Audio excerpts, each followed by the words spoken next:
No primeiro grande teste para o Liverpool de Arne Slot nesta Premier League, passagem de ano e confiança para uma próxima rodada ainda mais difícil.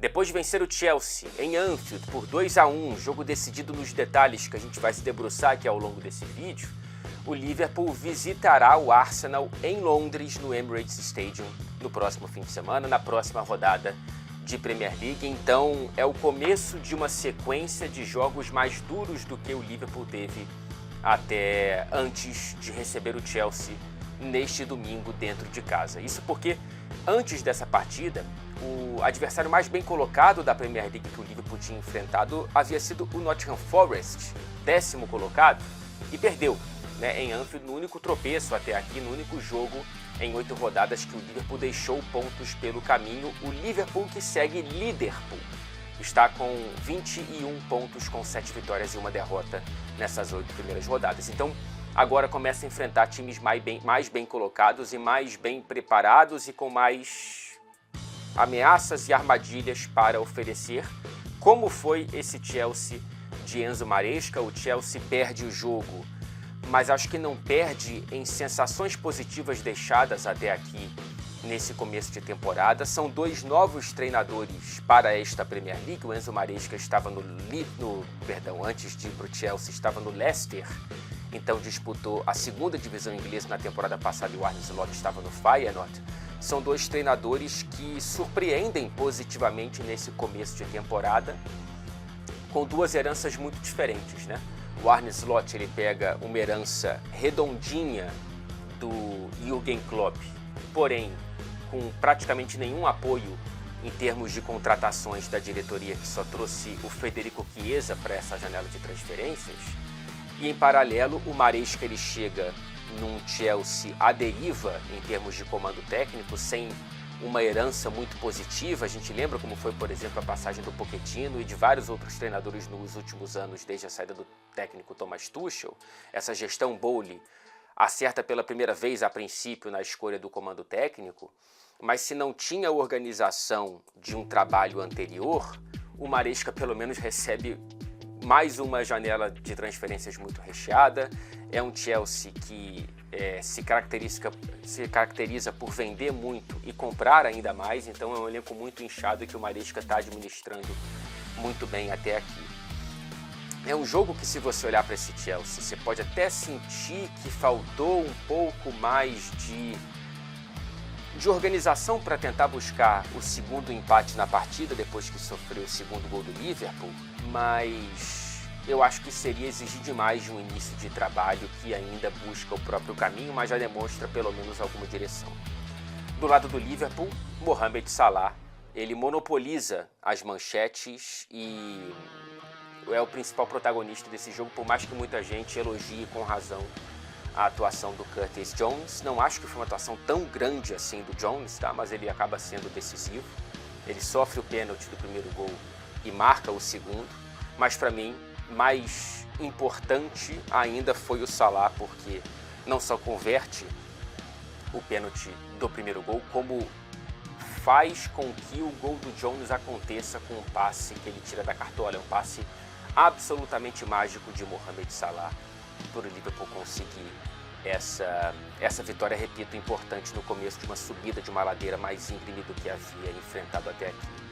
O Salah, ele chega agora a 13 participações diretas para gol em 11 partidas nessa temporada, e dentro dessa Premier League são 5 gols marcados. Só que dentro da história dele, dentro da competição, o Salah, ele chega a 162 gols na Premier League, empatando com o Jermaine Defoe, na 9ª colocação entre os maiores artilheiros da história da era Premier League, de 92 para cá. Ele está a 1 gol de empatar com o 8º colocado, o ídolo do Liverpool, Robbie Fowler, e depois o 7º chama-se nada mais nada menos que Thierry Henry, que anotou 175 gols. Então o Salah, que tem 5 até aqui nesta edição, para empatar com o Henry, ele precisa de mais 13, portanto ele precisaria no mínimo igualar o que ele fez na Premier League passada, quando marcou 18 gols. Nada impossível para o Salah, que com 32 anos ainda aguarda uma renovação com esse Liverpool. A gente não sabe o que a FSG está esperando para renovar com o rei egípcio e com o rei de Anfield. Eu também não posso deixar de falar de algumas questões da arbitragem que foram muito frisadas por quem acompanhou essa partida, especialmente no primeiro tempo, tá? A gente teve 5 lances, 4 capitais e um quinto que eu vou adicionar aqui, que eu achei um erro da arbitragem.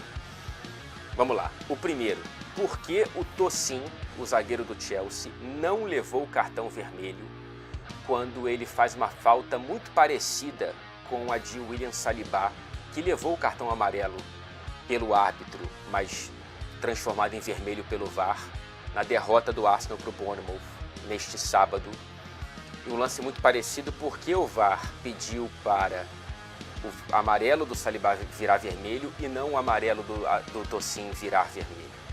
Eu, olhando para a regra, eu entendo, porque são 4 pontos para você analisar se uma negação de uma chance clara de gol deve virar cartão vermelho, tá? São 4 pontos principais.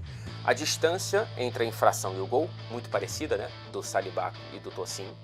A direção da jogada, e eu acho que aqui é a primeira diferença, tá? A bola que foi lançada para o Diogo Jota, ela estava abrindo, ela estava indo para o lado do campo, e a bola na direção do Evanilson, que foi quem o Saliba fez a falta, né? Do Arsenal e Bournemouth, ela estava indo em direção ao gol, então acho que a direção da jogada já muda. Localização e número de defensores é outro ponto que eu acho que muda, não a localização, e sim o número de defensores. Perto do Tosin estava o Colwill, perto do Saliba não estava ninguém. Então havia um defensor do Chelsea muito mais próximo da jogada do que um defensor do Arsenal. E o outro ponto para você definir se é vermelho ou amarelo, e esse eu também acho que é em comum entre os dois lances, é a chance do jogador que sofreu a falta manter ou ganhar o controle da bola. Era o mesmo para o Evanilson quanto para o Diogo Jota, enfim. Então eu entendo o vermelho do Saliba e entendo e concordo com o amarelo para o Tosin. O outro lance capital foi pênalti em Jadon Sancho, pênalti cometido por Arnold, um pisão acidental, mas que para mim foi falta e que deveria ter sido pênalti. O árbitro não deu e o VAR não chamou para revisão. E eu acho que era um lance um pouco escondido para o árbitro de campo conseguir dar, mas era um lance para o VAR ter chamado, então acho que foi um erro da arbitragem que acabou prejudicando o Chelsea. Depois teve o pênalti de Colwill em cima do Jones, marcado pela arbitragem e convertido por Salah, esse concordo 100%. Depois teve um pênalti do Robert Sanchez, goleiro do Chelsea, também em cima do Jones, marcado pelo árbitro de campo e revisado e corrigido pelo VAR, que anulou o pênalti. E eu concordo com a correção do VAR, acho que salvou o árbitro de campo, não vi pênalti do goleiro espanhol em cima do meio-campista inglês. Então eu concordo com a maior parte das decisões da equipe de arbitragem, apesar de entender que foi uma arbitragem que parecia muito perdido quase que o tempo todo. E aí, o quinto lance que eu queria adicionar aqui é que houve uma falta marcada em cima do Reece James no primeiro tempo, em que o Liverpool tinha roubado a bola na intermediária ofensiva e saía de cara para o gol no lance que, se não me engano, eram 3 do Liverpool contra apenas um zagueiro do Chelsea, que o árbitro inventou um perigo de gol ali, não foi falta de maneira alguma do Reece James, que, aliás, volta a ser titular depois de 315 dias com a camisa do Chelsea. É isso, minha gente. Principais pontos da partida abordados aqui, acredito eu. Vitória do Liverpool por 2-1 para cima do Chelsea. Vitória merecida, liderança merecida. E vamos ver na próxima rodada como que o Liverpool de Arne Slot se comportará diante do Arsenal de Mikel Arteta no Emirates Stadium.